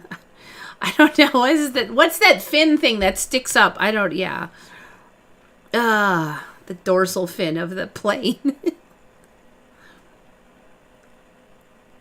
So yeah, Trijet. Chucky found it. Good find. They failed in 2000. I don't know. They failed. They're saying that they replaced it with the two engine one. But you know, like that 727. The last time they played, it was 2019 or something. The last time that they flew that. So that was going on until just not too long ago. Just right before the pandemic.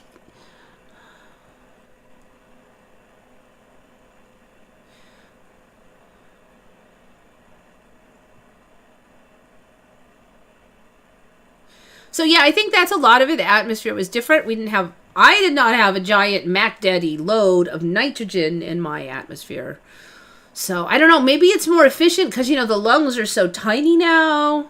The heart has gotten big and their lungs are literally like half the size.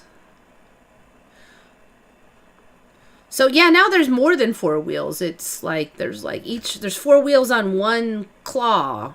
Used to be 1 wheel per claw, 2 claws, whatever you call those things. I mean, they're not really claws, but...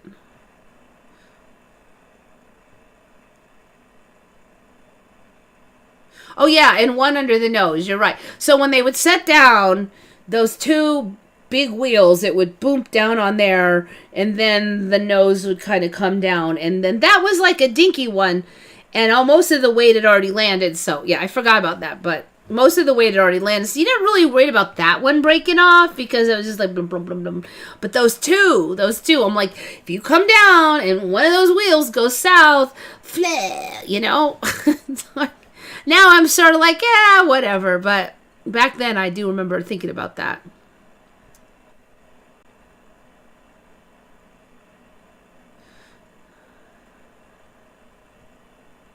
So I made like these shirts that had like the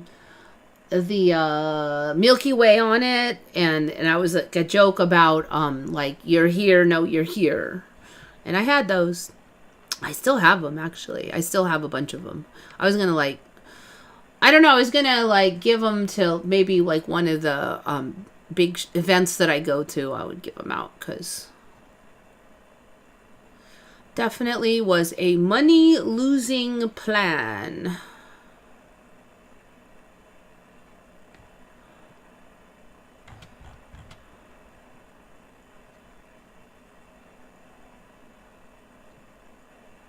Okay, so that's that business. Now, got that one. All right, so more of Jacques' many finds.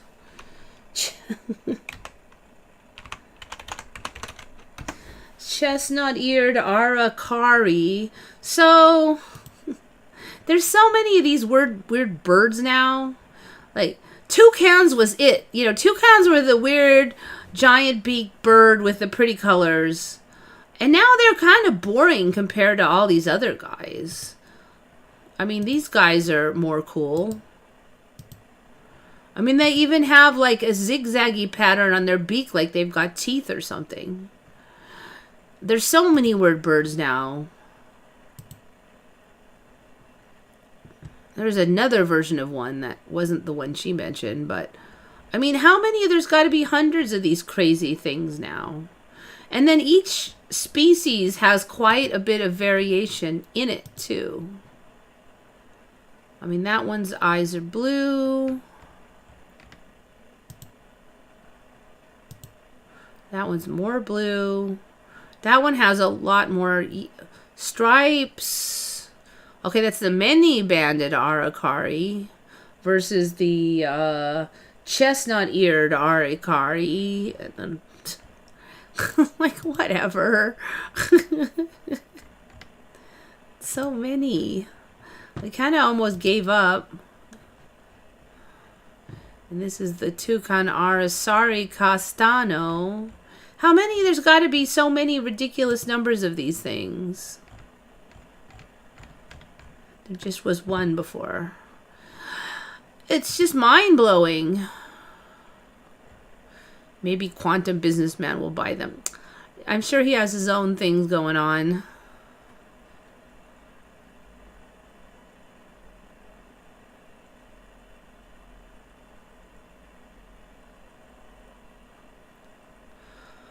So let's see. Let me find the link to those things. Let me see if they're still even active.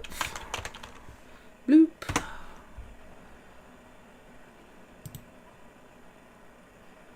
Da, da, da.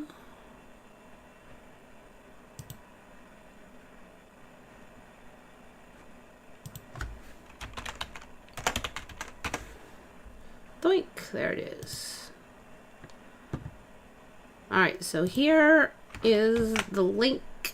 It's been active this whole time. That is the link to the t-shirt in case anybody wants to buy them. Are you gonna go? Whoa, it won't let me, you stinker.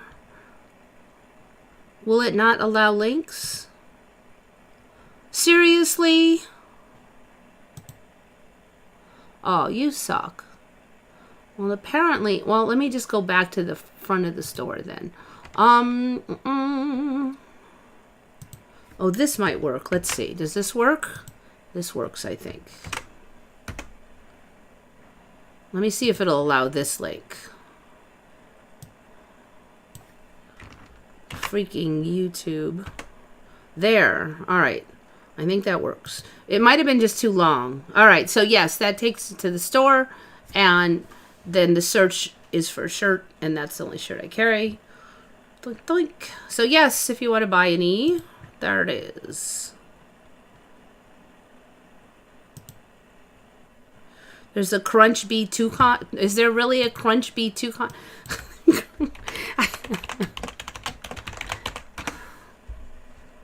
Let's see. Images. Chestnut mandibled toucan. You could probably just put anything on there. Let me just put like purple toucan. Is there a purple toucan? Purple toucan. A colorful toucan bird with a... Maybe there's not a purple toucan. There is... I think that's an AI image maybe, though. Alright, so there's not a purple toucan. Maybe I exaggerated.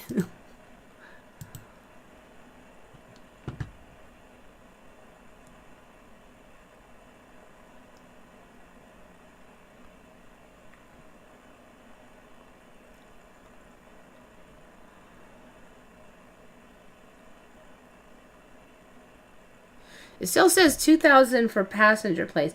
I don't know. So, like, I went to the wiki and then I just clicked on individual ones that I've heard of. Like, I've heard of the 727 and I've heard of the DC-10. So, I kind of skipped the other. So, maybe they're talking about a specific, like, early version of the Trijet that was discontinued, but not these other versions.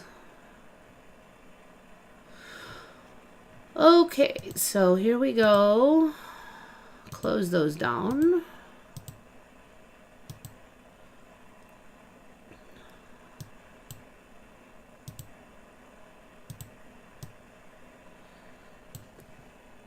I got that one, got that one. Oh, I wanted to just kind of throw this out there is that, since I'm on like the Psychonaut red subreddit, which is like basically for psychedelics, there have been a lot of reports of unusual behavior response or something to weed, basically cannabis, where people have been saying like, I smoked the cannabis and like it's been this, like lately, one of the things that people are saying is that it's a psychedelic. Okay, now it was always definitely not a psychedelic before.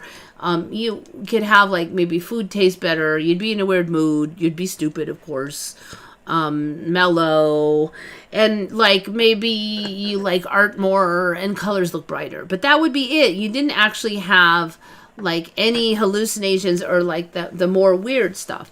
And there's been a lot of reports where people are saying I had a psychedelic experience on weed, and they're, well, maybe it was really strong. But I mean, it's not like people didn't take too much weed and it was too strong ever until recently. There's definitely been plenty of cases where that was the thing. Other people are saying, well, like they sometimes do LSD or they sometimes do magic mushrooms, and then weeks later they smoked weed and had a psychedelic experience, and they're wondering if it like somehow reignited the shrooms experience. But that just never happened. You didn't have a shroom experience unless you were on shrooms. And there's just been a lot of reports, and then other people are saying I smoked weed and other weird stuff happened. It's like weed is not acting like weed anymore, or humans are responding different to the weed. And there are kind of established types of weed, and if it was just one person or area experiencing it, maybe they changed the growing style or something. But it just a lot of these people are getting, they're in legal states where it's probably not spiked with anything, and it just, I don't know, it's just weird. There's just been a lot of reports of that. So I don't know, the last few shifts, maybe the body's just different, or the weed's different, or both. I mean, I'm not, like, I don't really care for weed, so I don't have any first-hand accounts I can give you, but I've just been hearing it lately, like, because I was always like, no, there was always a thing that weed is not a psychedelic, and now people are like, oh, well, it could be kind of a psychedelic. I'm like, no, it can't. That was never a thing. Ever until the last like couple months now. So if you smoke the weed or eat it or whatever, I mean, is it acting weird for you? I guess is the question.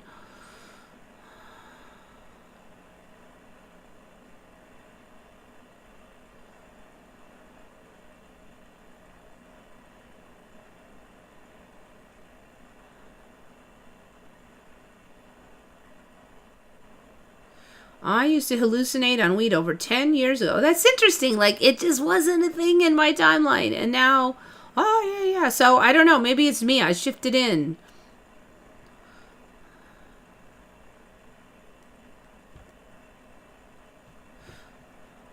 I shifted into the psychedelic weed timeline, it does seem. But, I'm not the only one. There's a lot of people, confused people going, what in the F happened on this weed trip? Because they have a certain kind of experience that they expect from weed. And let's face it, it's generally the same. I used to do a little bit of that in college, but I just don't, it just doesn't agree with me anymore. I don't hate it, but it just doesn't do anything for me. But you did have the same experience every time.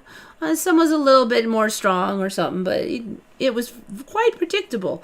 So people are very confused, like they've been doing it for a long time, and suddenly they're getting a very different experience out of it, is the thing. So it wasn't just me.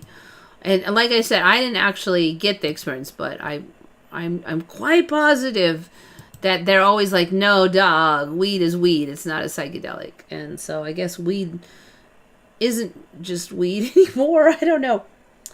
Okay, I got that one. I got that one. Oh, I think I got through all this stuff. It's 1:43, so I'm going to see what you guys are up to.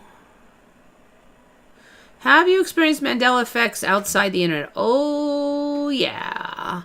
And that's one of the reasons I'm like, nope, it's not a psyop on the internet, because the logos and stuff, they change inside the house. If you have the product in the house, it changes. The maps that I have upstairs that are from the 1960s have changed. The old books have changed. Stuff in the house has changed. Like artwork in the house has changed. So there's this big tapestry that my mom put up behind the bed, and I just left it there. It's kind of a cool tapestry. It kind of goes with all the decor. And so sometimes I just lay on the bed and I like turn around and just lay on the bed and look at it. And then I notice that things change on it. And so I do that a lot now. And like I'll see that like, oh, there's a new color over here on this flower. And I'll look the whole tapestry, just this one spot. And I'm like, I'm almost can guarantee it's going to spread, because that's how you get one and then it moves around. So then the next thing you know, that color's over here. And there's stuff's always changing on there. And all the art is like that. What else has changed? This weird, like towel grabber claw thing. It used to be a claw. It turned into a hand, like a real gracile, girly hand or something with a ring in the middle finger. I have no idea what that means, but it used to be like a cat claw, and it would like pinch and they would grab the towel. Right now it's this hand thing with the ring on the middle finger. I swear I'd pitch it if it wasn't a Mandela. It's kind of interested me just because it's a Mandela. I like the claw. I don't really like the creepy hand thing as much, but I don't know, it's up there. And I mean, like, if that had always been there, I would have got rid of it because it's not my style. Also, the animal claw had a damage to it, and this one does not have damage to it. So that's another change. So yes, that changed. There's other art that's changed. I have this this big what do you call it? It's a screen, like one of those foldy screens, carved wood that my mom had that I kept. It's a very nice screen. Has all these animals carved on it. That thing changes because the animals change. Like they used to be real bland, and they like there's a duck on there, and it got all these colors. First the head turned color, and it was weird because the head got all bright blue and stuff, but the body didn't. I'm like, that's really weird because it looks kind of stupid with like one part of it bright but not the other. But I had learned of the Mandela, so I was like, I wonder if that's going to change. It did. It like the body filled in with color. It's a trip. So yes, they do happen. They do happen. Some things in the yard changed. One time the hose was a different length. It used to go all the way down to this one last plant, and that was it. And now it suddenly it could go all the way down to the road. Same old hose. So either the yard got smaller, the hose got longer. That was years ago when that changed, but it tripped me out. So I used to have to like put my finger and really squirt to get the last plants, and then one day I just walked further. I'm like, what the heck? I don't have to really squirt.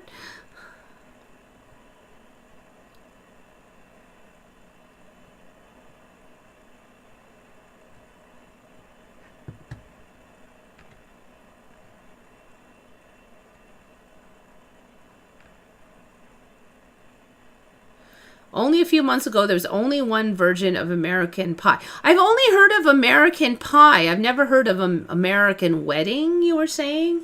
I've never heard of that term. Must be from two different timelines or something.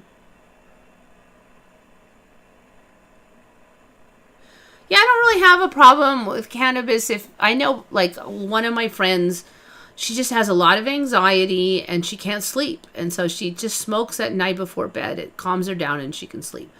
I feel like it'll be better if she did that than the stuff they would give her. Just as far as, I mean, ideally you don't need anything, but it's definitely less damaging, I think, than what Big Pharma would give you.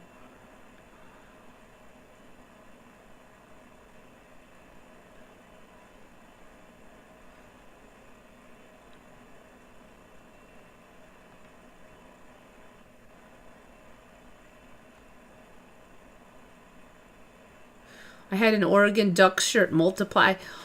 See, this is another thing that makes me think that this might be some kind of manifestation thing. Because a lot of the stuff that's duplicating, it's stuff people like. Like, you know, oh, I wish I had 2 of these kind of a thing. And then they have 2 of them. Or it's like little, like I would say 90% of the stories I hear are something they kind of wished for before. Like, I wish that my stupid toothbrush would stand up so I could, like, it would lay straight with the bristles up so I could put paste on it. And it's a stupid little thing, but it was extra stupid that it wouldn't. And then now it will. I mean, just a tiny little thing.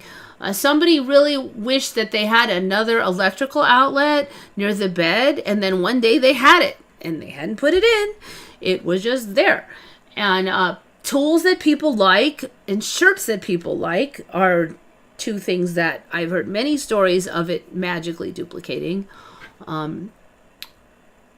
So it's like stuff people like.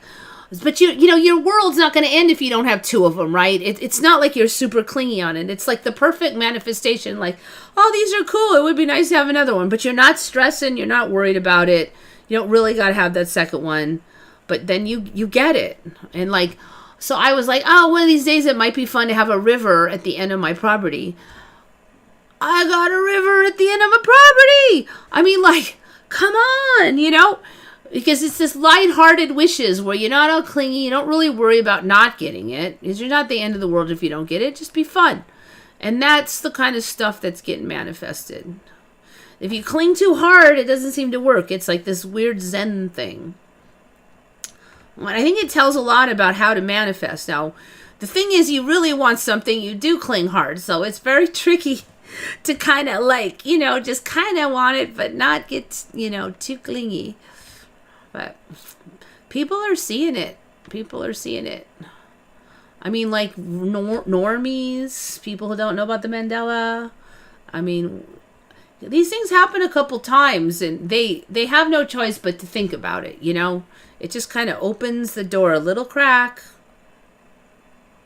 Mini wishes. Yeah, it's just those kind of... But see, like, that's...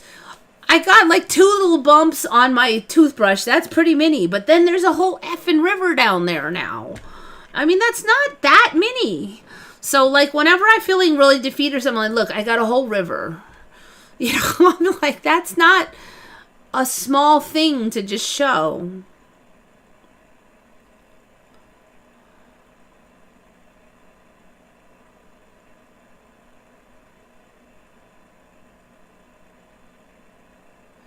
But now it's American Wedding and an American Reunion?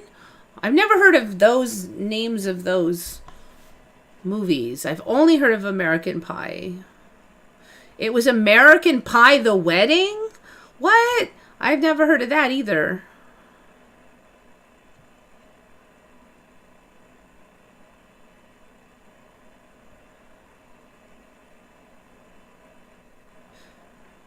So yeah, what else I'm going to have to try to think what else I remember people's multiplying, but it's almost always something they want.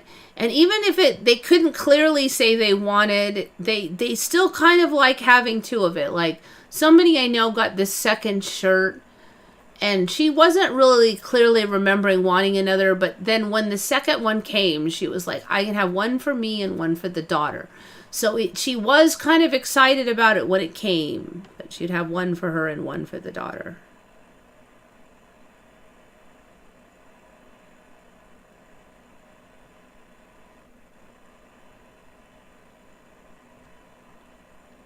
I think TikTok is waking up, normies. My mom is waking up. There's, you know, and just weird stuff keeps happening. Just look around. I mean, it's just, everything is so strange now, and everything's like reverse. Like they'll say it's like a giant gaslighting, that it's like in order to save the world we have to cut food production. Like what? But what about hungry people? You know, I'm like, my whole growing up it was about making more food so nobody would starve, and now suddenly it's like we got to close down all these farms. But we don't have enough food? Isn't that kind of a problem? Well, maybe later we will, you know, have problems. I'm like, so you want to have problems now? I mean, you know, it's just like, what? There's just so many things like that.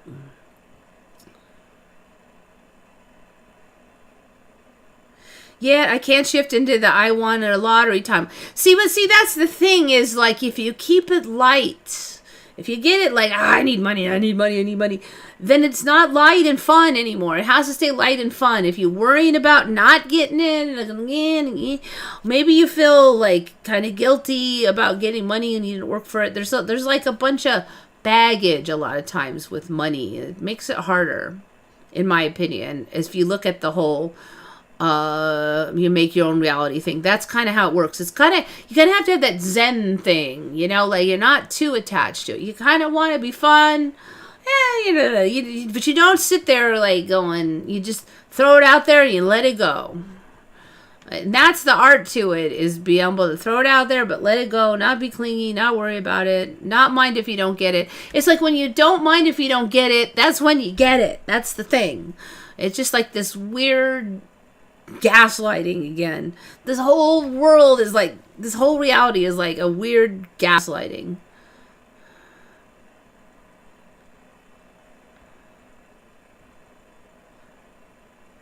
The wabi sabi, the art of appreciation. I thought wabi sabi was like the art of like the appreciating the imperfect. Wasn't that it? Wabi sabi.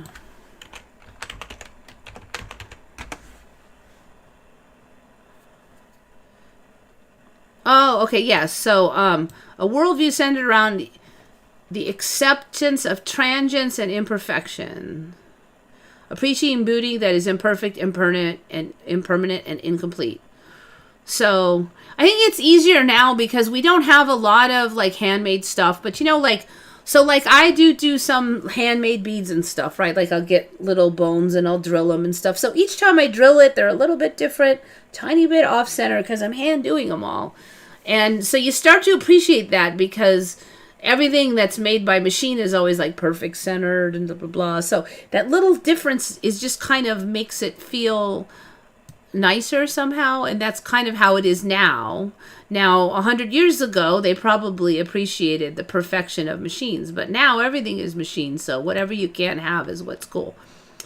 So, so that would be a wabi sabi. That is just a little bit of a off center, a little bit of dents here. Finding beauty in imperfection.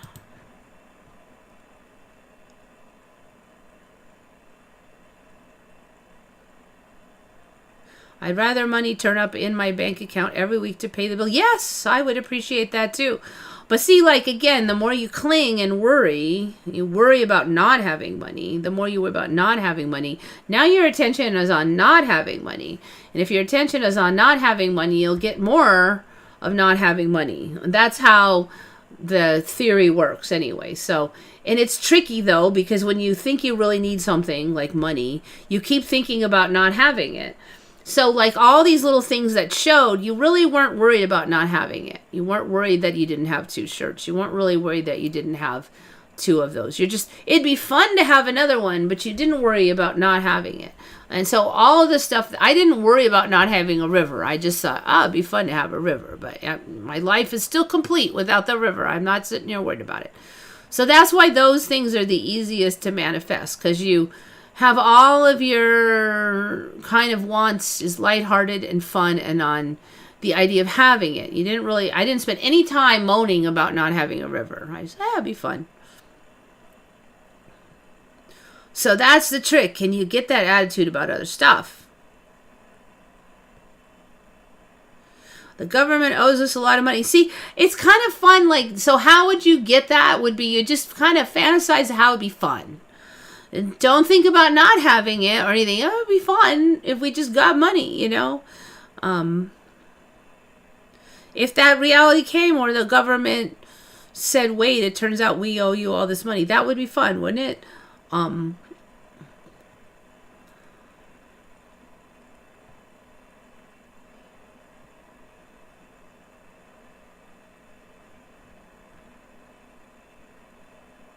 right, anyways, 158. So I managed to talk more all the way the last 15 minutes. Of course, seems to be one of my definite skills is talking. So I think we've covered everything. I do actually have a bunch more saved ones on Reddit. I just went through all the comments and all the ones. Jackie had a lot of them, so I just picked out my favorite ones. And I kind of caught up with comments now. So next week I can either do more comments if there's enough, or I can go back to the other stuff. Maybe I'll actually look for Mandelas. Who knows? But we're pretty stocked up on Mandelas for a while, so we should be good. All right. Anyway, you know the drill. Think good thoughts, everybody. Thank you so much for coming. This is Eva signing off for Once Upon a Timeline.